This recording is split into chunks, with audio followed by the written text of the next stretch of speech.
Hello and welcome to the SCI-AI Podcast. This is episode number 39. Today, my guest is Vida Patil again. Hi, Vida, how are you doing?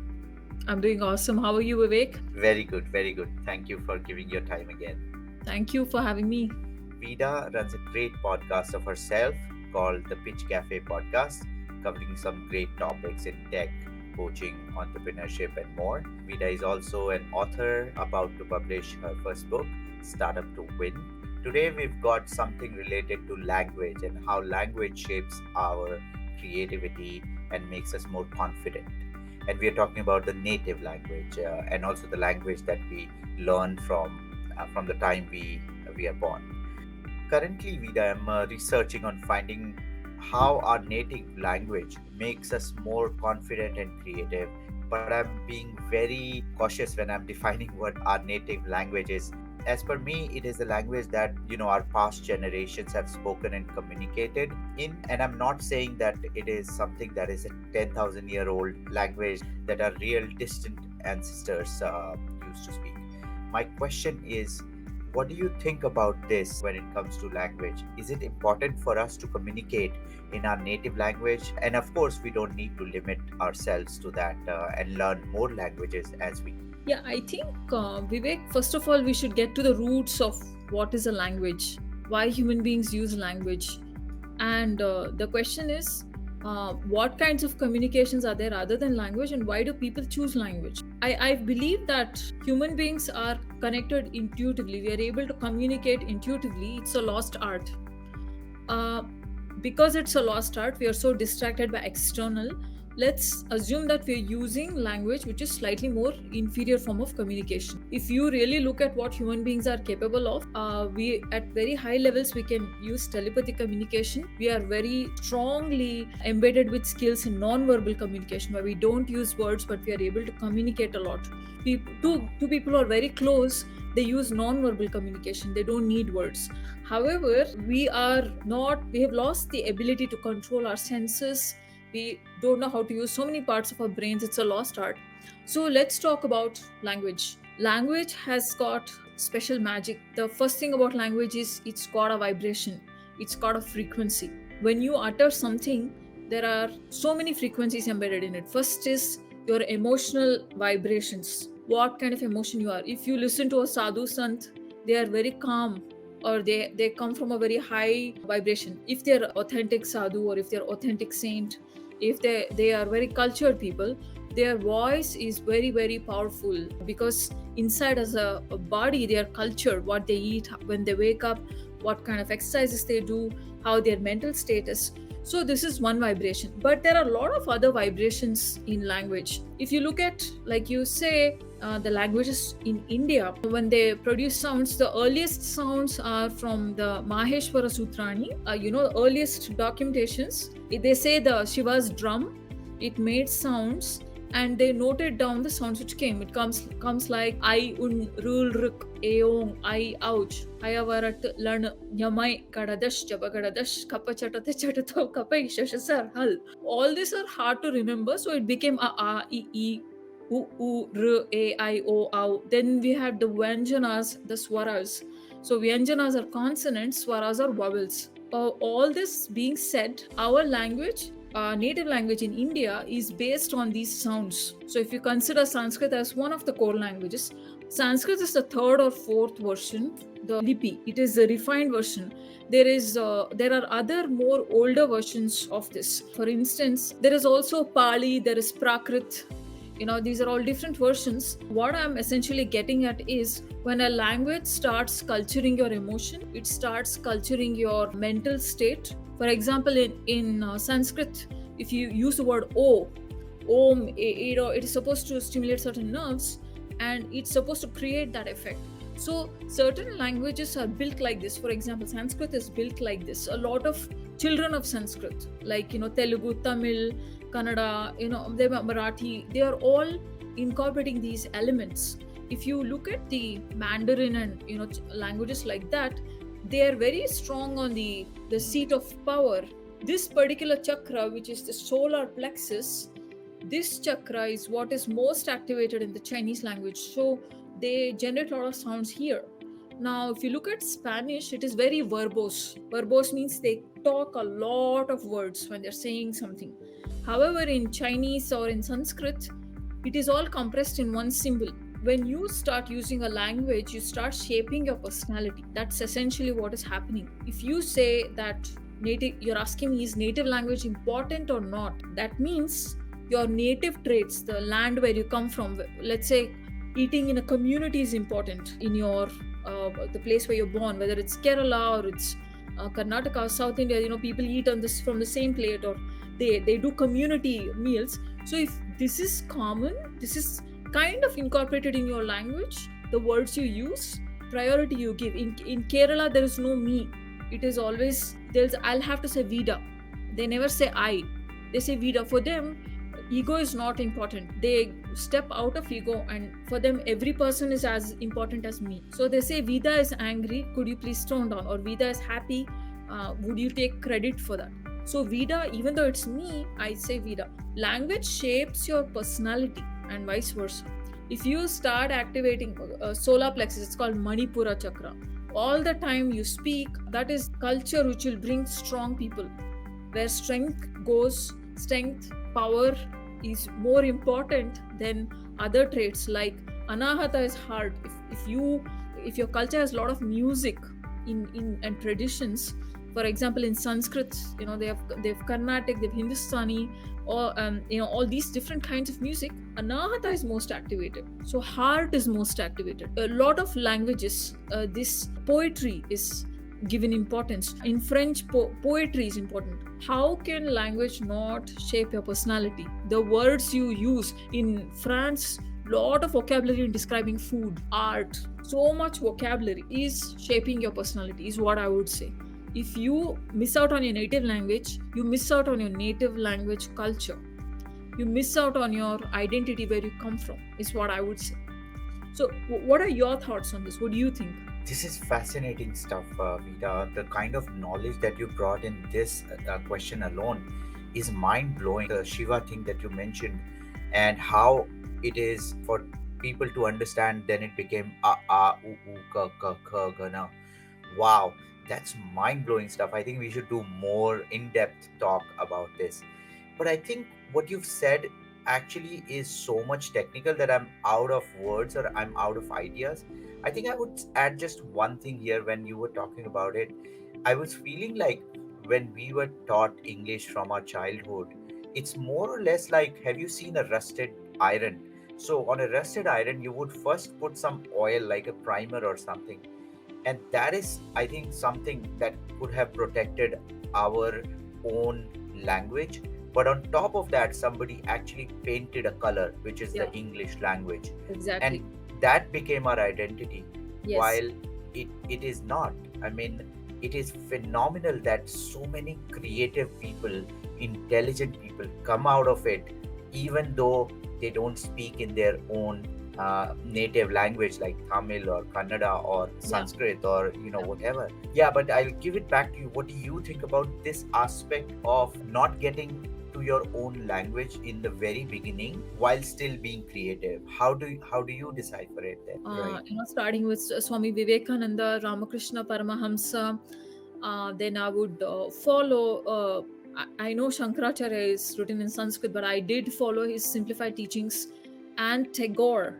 Let's go to Tagore. He's one of the more modern philosophers, and he didn't use a whole lot of Sanskrit. He wrote in more palatable languages like Bengali and English. Rabindranath Tagore was awarded Nobel Prize for Danjali.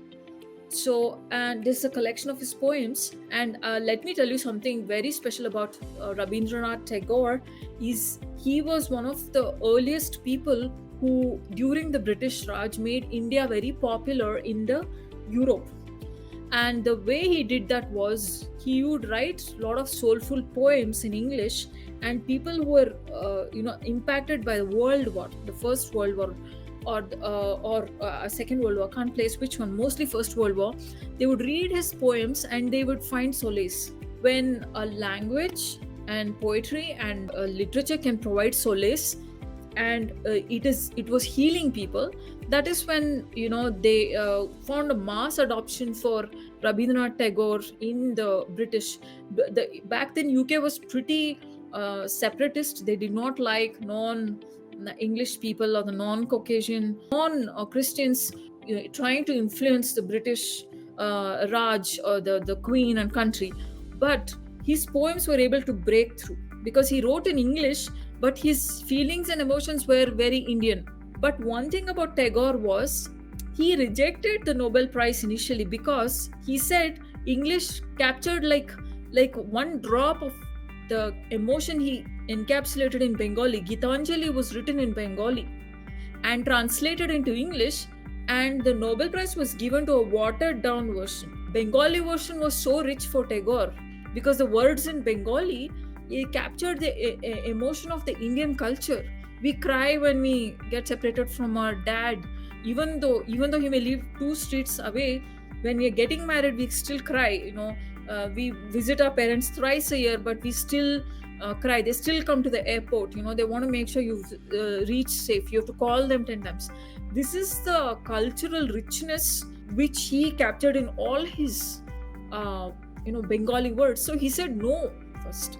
So I'm just giving you one example of how native language is so important for people who and in that level. I was also myself trained by a very renowned poet in Kannada. I could not continue his lineage because he was a monk.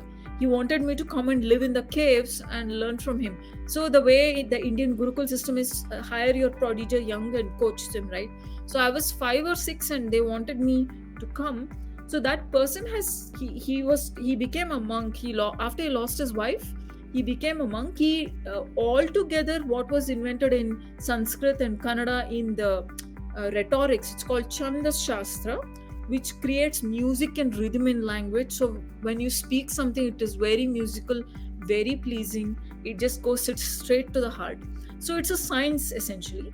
And he invented body of work in rhetorics, rhythm and literature as it was invented until him for the whole 1,000 years. He did that in the 25-30 years. He's no more, unfortunately.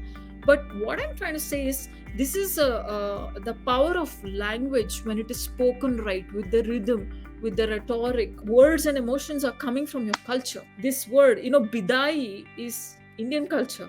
Girl is leaving the house only in our culture. In no other culture is this celebrated like this.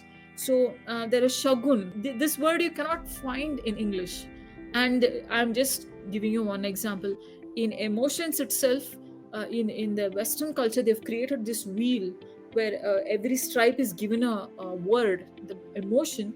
But in Sanskrit, they have words which don't have equivalent in English. So if you're teaching yoga, you cannot teach the name of the asanas perfectly. If you're teaching in English, it is always a watered down version, is what I'm thinking. I conclude that you are most creative in your native language and native culture.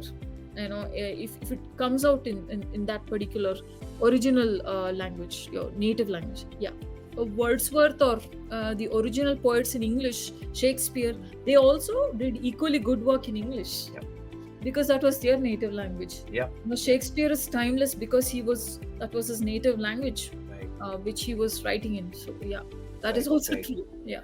That's absolutely right. I mean, that is what I was saying, that, in spite of all of us after 1940s or 50s, our past generations, a few of the past generations have only been taught in English primarily, they were still came out as so creative. Now imagine, just take out the colonial past of ourselves and just have people talking in Sanskrit or their own regional languages.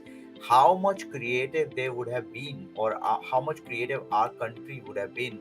So many scholars, so many people who would have found great companies and things like that. I mean, they are already doing that, even though they are talking in a colonial language. But it is fascinating to know what you're talking about. Yeah. So Vivek, let me add a small 2 cents there. Yes. I'm very fortunate to be associated with a family member who's one of the top surgeons in Karnataka. He's a robotic surgeon. He has operated on the state level ministers, heads of states, He's operated on a really distinguished people with Intuitive Surgical, the company, the robotics company. It's a medical robotics company. They visited from the US because this surgeon in India has created so many kinds of surgical procedures which don't exist in the world. This gentleman learned surgery from his mentor in Hindi. He communicated all these ideas in Hindi. In their operation theater, they were communicating in Hindi. If you go to cities like Pune or Mumbai, in some of these corporate offices, they're communicating in Hindi about their software code, about data structures, about databases, about cloud networking. These are all happening in Hindi. When I was working in one of these top German medical companies in my career in New Jersey, there used to be these whole sessions. One of these Asian countries, I won't name it, those particular nationality would get together and they would host board meetings in their national language. It's not difficult to guess who they are, but they would talk in their own language. At one end, on a global setting, if you talk like this, I would feel left out because I don't understand the language. But they would have very power packed sections without any limitations. They're communicating with each other. So I think it's happening now. People are coming back to their native languages and using it at work is what I'm seeing. If I Google right now and do a search, does the use of native language makes us more creative? The only results, Vida, that we get is about how learning new languages makes you more creative. Let me tell you how I deciphered this Google search result is that most of the companies or institutions that have wrote this article about languages were all Western companies. And why I could get to that point is that, again, the TED talk that I heard from the Nigerian woman, I will share that in the link in our video, where she clearly says that, it is about the single story. I mean, if you've already told people about the English language first, and then the second language, which can be anything like a Nigerian language or an Indian language or any other language, then people would always ascribe to the first language that you've talked about. They will only ascribe to those stories that were told in the English language.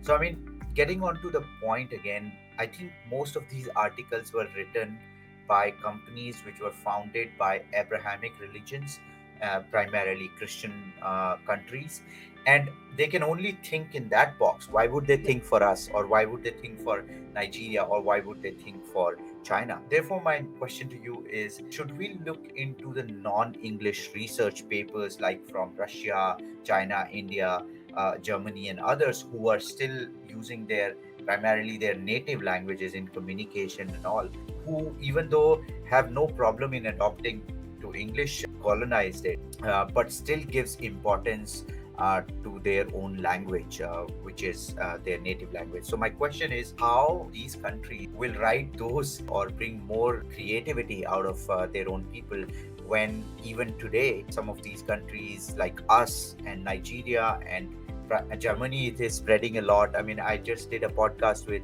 Julia last time, and she mentioned about the fact that in their universities, even at German universities, they are very comfortable with English now.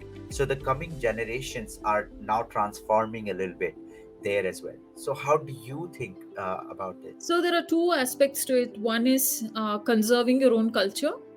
So there is, if one of my aunts, she forwarded me a message. This time I took my daughter to India and they're trying to talk to her in Hindi, in Kannada, which is my native language, and they're talking to her in English.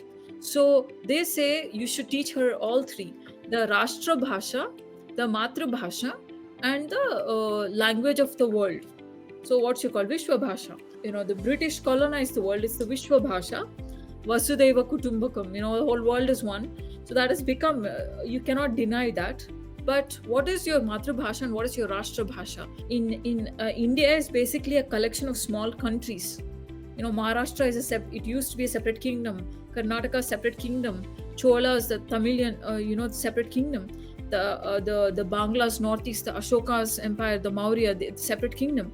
So we are a collection of kingdoms. So when we come together and call ourselves as the Hindu philosophy or the Hindu nation, then we have to have a Rashtra Bhasha, one language we speak, which all the states can understand and acknowledge, which is currently Hindi. If you want to blend into a personality where you're acknowledging all these small states all over India, then that is going to be Hindi.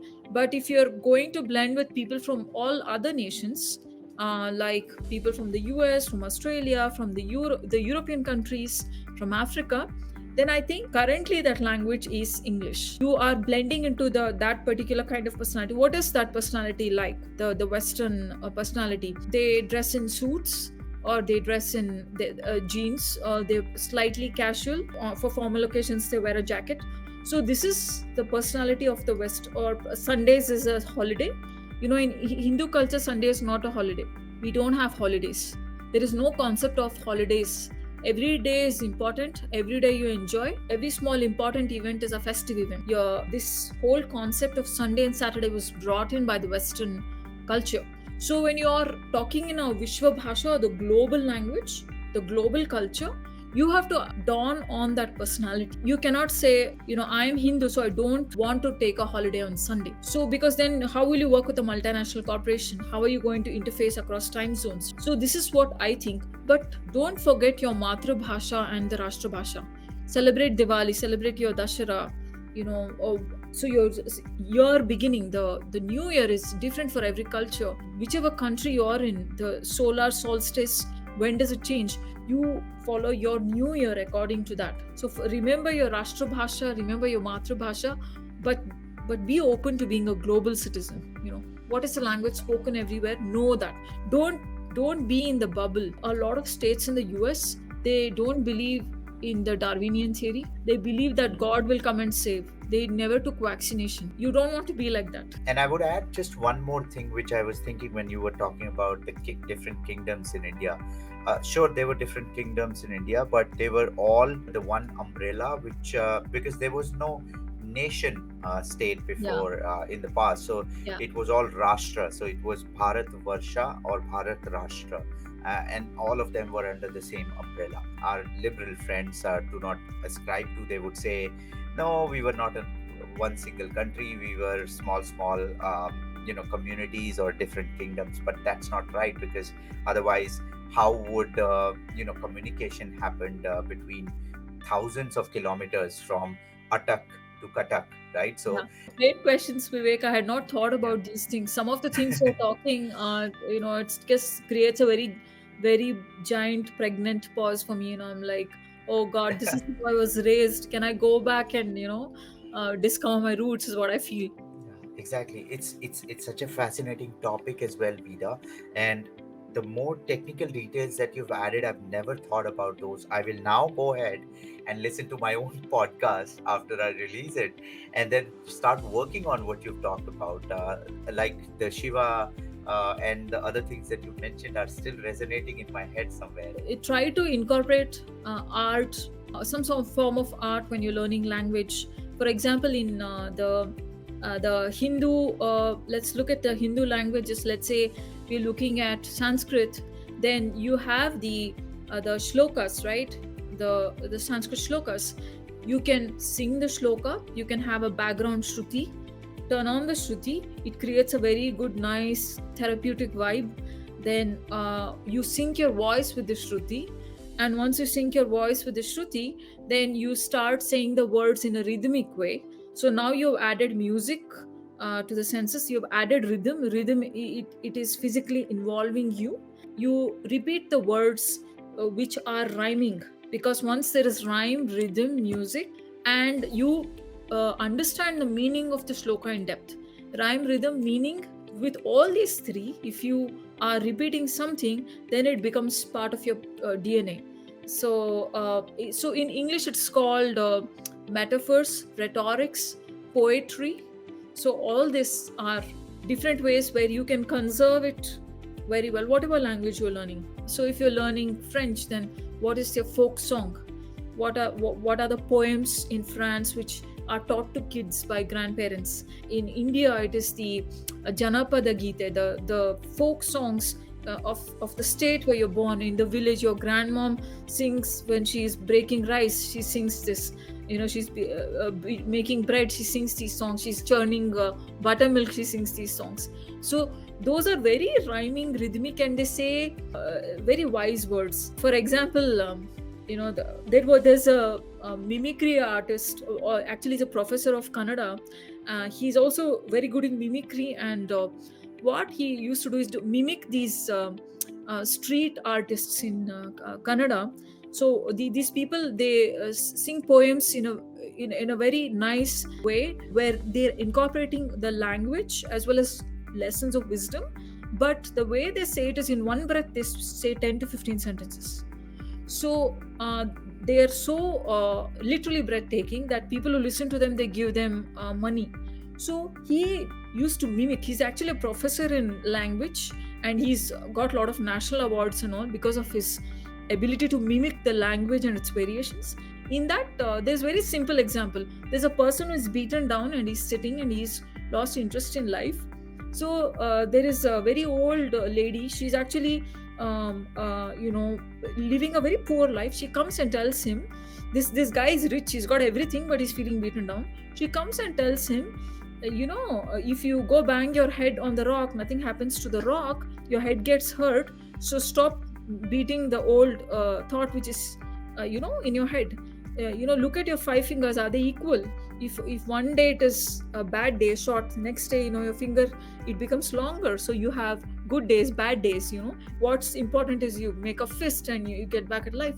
So this is coming in a poetry I cannot express Right. So, and this is an old lady who's very poor, and she's in a village, and she's giving this advice to a very rich guy who's kind of lost heart, and he's come back to his native village, and he's lost his heart on something, and he's like, oh, what do I do? It's coming from the lady who doesn't have anything. So that is the power of folk literature. So if you're learning some new language, then where is the heart of the language? It's in the folk songs, or it's in the poetry, or it's in the stories your grandmom tells you. Go to that source, then you learn it much faster, is what I would think. Yeah. This is hands down be the best podcast I've done. No, seriously. I'll just show you a demo here, Sure. so that you know how this works. So this is a Yes. Shruti, and this is a Shruti. Can you hear it? Yes. So this is my Shruti. Some people it is this one. So I'll tell you how this works.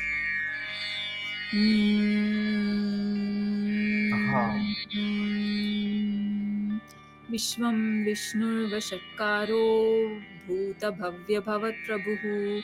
Okay, this is one way. Another way is Vishvam Vishnurvashatkaro Bhuta Bhavya Bhavat Prabhu. This is a different Shruti. So you sing. This is one way of engaging your mind. Wow. Your mind is pretty distracted. Now it's glued to the Shruti. So when you do a group chant, this whole effect is amazing. Is this like meditation chanting? Yeah, this is sources are coming from music, Hindustani and Carnatic music. So that is so the music, the Hindustani and Carnatic, they say it is a gift of the gods, because the way these music is structured, it starts activating all the nerve centers in the body, and for a very advanced musician, his brain structure is changed. His Wow. memory is tenfold higher. All the people who chant regularly, their intuitions are way higher than people who do not chant. It's just so mechanical chanting. There are four levels of chanting. First is you get the words pronunciation right. Sanskrit words are very tricky. Second is you get the rhythm right. The third thing is you get the music. You're supposed to have certain lengths and certain breaks. You get the music right. And the fourth thing is meaning. When you're describing God, so I listen to Sahasranama, the Gayatri mantra. When they say though he's so big, they start explaining that you go beyond the universe, you're going beyond this boundary. He's still there. You come inside the seed, inside an atom, he's still there. You're becoming mentally big and small. When you're involving yourself in that feeling of expansion, your whole mental faculty changes. If you've been thinking about one nasty thought and it's bugging you the whole day, if in 4 levels of involvement you sing a shloka, that nasty thought will not even come close to you. It's so you're so charged up and so positive. If you look at the description of Lalita Devi, they say she's got this amazing waistband. It has 10 kinds of jewels, and they use this amazing scent, or they use this lotus flower they get it here and there. If you start imagining such beautiful things, your mind is so positive and charged up. And they say she beats this kind of demon, that kind of demon. She killed this asura with 10 heads. So essentially, these are all the demons inside you. When you think of Lalita Devi, you're slicing out those demons from your personality. So there's one demon of anger, one of greed. She goes and slices all of them. So it's like you are killing your own vices at a very simple level. But if you look at the scientific level, if you want to go, they are talking about fission and fusion, the atomic physics, if you will. But these have been converted into the linear and non-linear differential equations, because when they incorporated the length of pronunciation, the depth, the breaks in pronunciation, they're talking about the elemental structure of the compound they're using. So some of these alloys they use, they're not available anymore because nobody knows how to manufacture. So the composition of that is being given using these gaps in pronunciation. There is a chant called Rudram. So there it is a very different kind of chant. In Vishnu Sahasranama, the chant is different. For example, in Vishnu Sahasranama, it goes Vishwam Vishnur Vashatkaro, but Lalita Sahasranama is very different. It's Shri Mata, Shri Maharagni, break. Simhasaneshwari, break. So you go that way. But when you decode that, there is a Laghu, which is a short, Guru, which is a long. Now, if you convert Laghu as number 2, Guru as 4, now 2, 4, 5, 6, it stands for a code. So it could be your, the chemical bonds you're talking about. It could be the chemical structure. So you have to get there. And I'm not imagining this. This has been done. And people have written this down. A lot of these are available in Germany. They have used these technologies in Germany. So if you look at the quality of German engineering, some of the, I worked in these atomic particle accelerator facilities. We worked with superconductors and everything. All of them are coming from Germany. All of this technology, it's literally not available anywhere. It's coming from Germany, or it's coming from Finland. Who has decoded these who has the patience to not only sing, to not only understand the rhythm, but go and look at the length of pronunciation, put numbers on it, associate the numbers to linear and non-linear differential equations, map it to a chemical, and figure out the different kinds of alloys and different kinds of particle fission and fusion. What I mean by culture and language, how much you can pack in language, and why language is important. This is too deep for my tiny brain. Yes, but we will do this more. I'm just loving it so much because you are like a sea of knowledge about all this stuff. Unbelievable stuff. There's so much to do actually. Once we know this, what do we do next, right? This knowledge we found, it's there, it's happening. What do you do next? So... Right. And I believe that that there is so much that we know and cannot share with the world because we are running, we are working, we are doing so much stuff, and then so much stuff, great knowledge that we have in our heads, we cannot actually give it to the world. And I think this is the best medium when we start talking about it. I had 2 points in mind. So first is connected to what you said. I'm a huge follower of Sanjay Dixit. He runs the Jaipur Dialogues in India, has a YouTube channel, a podcast there.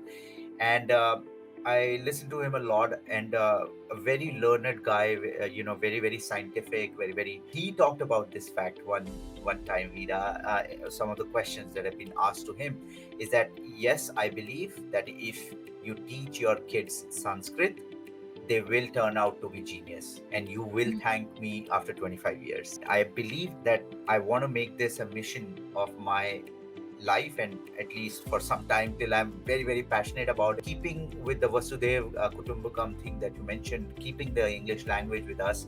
It is something that is the world's language, so we should not let that go, of course. But again, teaching our kids another language that will make us more creative, like perhaps Kannada, or for people who come out from Tamil Nadu, Tamil, and then people who are interested in Sanskrit, teach them Sanskrit and all. So my second point is that, so just recently, as you know, I'm in Sweden, and it's summertime right now, and and I'm pretty sure in US as well, it's pretty great weather. So we were on a lunch with a known person very close to us, and their mother is here for vacationing. And when we came out of it, we were in a big city in South Sweden, and when we came out of it, of course, she's been here a lot of times before. But when we came out of the restaurant, she mentioned to me that, look, the architecture is so beautiful, of the building looks really nice and all that stuff. But then she also said something which is so moving, which actually I also believed in, is that, but look at our culture. Our culture has substance, our culture has depth. The people who have built our temples, they built it because of a reason. Like, a full body, the head starts, and then the carvings in it are so scientific. There is a reason behind it. And that has happened 4,000, or let's say 3,000 or 5,000 years ago. So that says that our heritage, our ancestors have done great job in understanding what is actually relevant for humanity, and not just wishy-washy and do whatever stuff. No, this is no. I really respect what the lady has said, and Right, right. it means a lot to us. I want to keep my chin up, because Yes, so many of our summer holidays we would go to temples. In Karnataka, yep. it's filled with temples.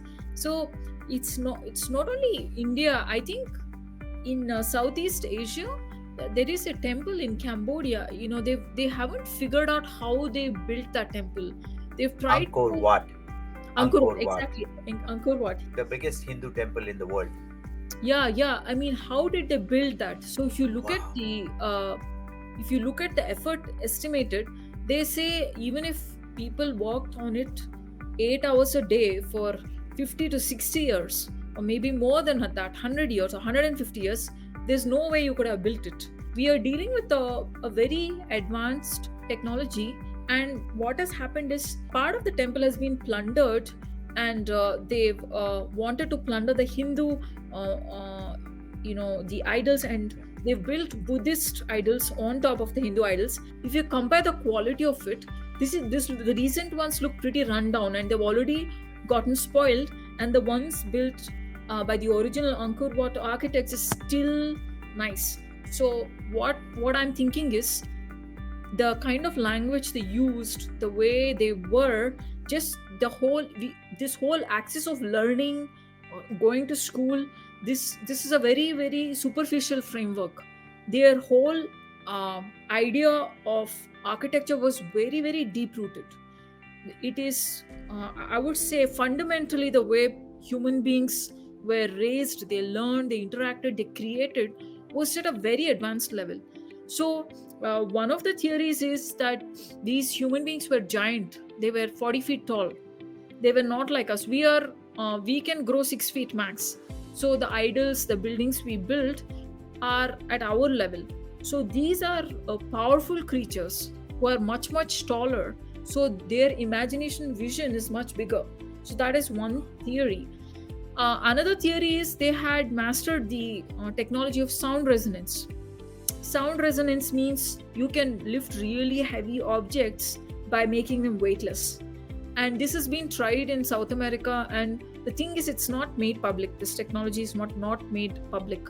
So, and they also had very good way of casting molds.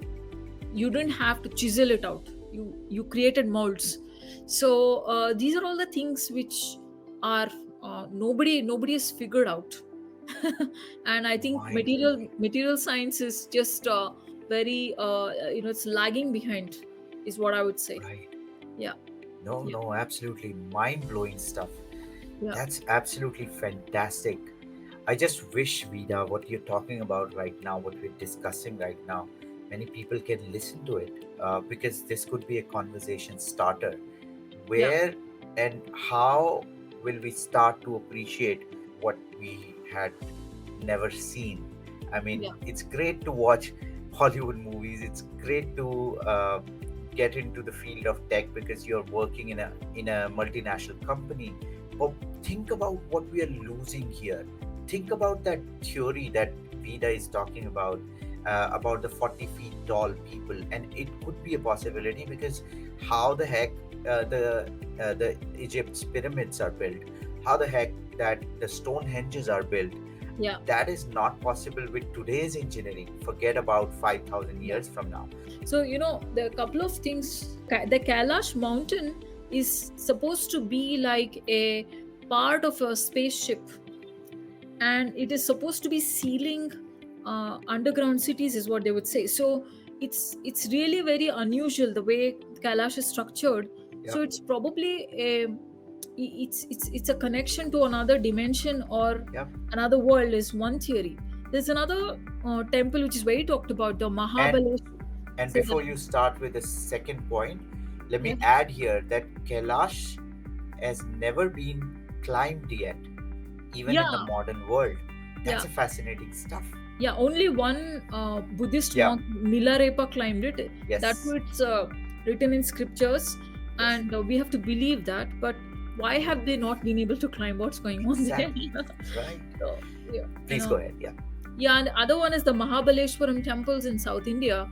If you look at the way the stone structures, some of them are monolithic stones. How did they Yeah. get them to that feet, Yeah. 50 feet high? It's just incomprehensible effort. It's Right. not even human. It's a technology. So Right. Gobekli Tepe in Peru. Mind blowing stuff with the yeah, rocks there. Like you're talking exactly. about the Mahabaleshwaram temple. Exactly the same. And The Machu most Picchu. heaviest. Yep. Machu Picchu. Yeah. Yes, yes, yes, yes. Yeah, so Oof. and Jantar Mantar as well. It's just they knew a lot about the timings, not just for 100 years. They knew it across millennia how the planet is going to be located. Not just now. It's just like the human body, the cells, what's happening inside the cells. If you are a medical specialist, you know it, so you can target a drug and it's going to go hit that spot. So these people knew the universe like that. They knew that after 100 years this particular event would happen, and when this event happens, this is where this particular light is going to go, so I'm going to create a mark here. So they were specialists at that level. That's why Jantar Mantar or Machu Picchu, they know how the millennium is progressing. They know how every 500 years what's going to happen to the constellations. So they were so confident about this when they were navigating on the boats or the ships, if you will. So yeah, a lot to be explored there. So we are not talking about one science. These are many sciences coming together. Maybe we're wrapping up now, but I want to Yeah. ask the audience, even you, one question. If you had a lot of amazing advanced knowledge and you didn't want to give it to anybody and everybody, you wanted to give it to people who are going to make good use of it, how would you encode it? Is what they had figured it out very well. I am smart, I've built something incredible, but I don't want any person who doesn't have the ability to use this for good to come and use what I've built. So I'm going to be so cryptic that only really smart and capable people can figure me out. So I'm going to express my knowledge like that. What are the different ways if you want to share your knowledge? See, I'm a blogger, so you're a podcaster. You want to share your out of the box insights using a podcast. Now the Sanskrit scholars, they have told these things in Sanskrit, Sahasranama, whatever. I'm trying to decode that in my own way. If so, like that, if you ask this question to yourself, you'll figure out how to reach the ancestors. Or you, when you become an expert yourself after talking to all these people, you'll figure out how to give your knowledge to the right people, is what I would think. That's a fascinating stuff. Yes, only the right people who would understand the nuance of it can carry it forward. Yeah, exactly. Otherwise, yeah, it'll be a lost art. Yeah, And I learned about this that we have chakras in our body, which even the scientists in the West world have started to acknowledge. Point of that chakra for humans is when you get to that place, like some of our rishis and munis at that time, in the very, very old times, used to get to that stage in meditation, is that the last stage of it is that they could even control their own breathing. So they yeah, would, when they're meditating, they're not breathing. They yeah, have such a control on their breathing that they could live for hundreds of years. That's a exactly. mind blowing stuff. Yes, Yeah. yes. So if you look at the there is a book on the Hmm. golden ratio. Okay, Hmm. this the word golden ratio. Just read as much as you can about it. So Okay. what I have been told is the more you explore golden ratio, the more you will start getting closer to enlightenment. The more you will start uh, moving to a higher dimension. Just read up about golden ratio. So the first thing is think about how to encode knowledge, because when you think, you'll learn what your ancestors did and start decoding them. Number one. Second is explore golden ratio. Golden ratio is used in different ways. In Mona Lisa, golden ratio has been encoded. He has encoded a message there. They say the magical smile is saying something, and people who understand golden ratio can get to that code. So it is one way for you to explore this knowledge, give it a structure. Yeah, and the point you were making just now, Yeah. uh, you were saying About the chakras. Yeah. the chakras. There's something you took something off And there. Go and the ahead. meditation. So they would breathe. They would not breathe for a long, long time because of the control that they have acquired after many, many hundreds of years of meditation. The control on the, because everything is about control. I mean, I have learned that the faster we breathe, the faster we die. So the Yeah, people who breathe slower, the people who have control on their breathing, live the longest. It's not yeah, about food. It's not about working out. It's not about that. Of course, there are, yeah, you can control how you look, how your body functions. But if you want to live longer, then you would breathe better. And that's why even in Chinese, scriptures, you would find a lot of mention about meditation and how you can control your breathing. the reason I asked you to repeat this was that book Yeah. I had read on golden ratio. There the author of the book, he's visited by some angel. Angel is, it's a form which comes from another dimension, and the only reason that particular form is coming to the earth, it wants to learn control of breathing. The way it was breathing, that organism was able to live 150 to 200 years. It wants to live for a millennium. So it comes and visits different places where these gurus or these experts in mind body control are there, and it's observing them and learning how to breathe better. You just said something like really cool. Right. It's like the secret of a very, very long, living a very long life. Focus Right. on your breath and focus on your, I would say, you brought up chakras, so I'll just say it's the energy. And one Yeah. more thing, which our ancestors knew better, is not not food and sleep and water are the only sources of energy. Energy sources are outside this also. That is why if you go to higher elevation places like the Himalayas, you go into the caves, you are exploring energy at a much higher dimension. It's like a dimension of existence, not the physical dimension. This is a non-physical dimension. So energy can be drawn from non-physical dimensions also. But the thing about all this is there is a lot of technicality. It's not just emotion. You have to have technicalities also. So again, we'll take it up another time. Yeah. Yes. Yeah, I was just about to say, stop this, Vida, stop this, because this is just too much knowledge for me in 1 hour. 1 hour, But yes. yes, but brilliant stuff. Just Yeah, yeah, absolutely mind blowing stuff. yeah. Really, because I will go ahead and read Golden Ratio. I will go ahead and think about and read about what you've talked about. Thank you. Then we will connect again, and All right, we'll explore these topics in more detail. Yeah. all right, fantastic. Thank you. Okay. Thank you. Have a great day. You Bye. too. You too. Bye.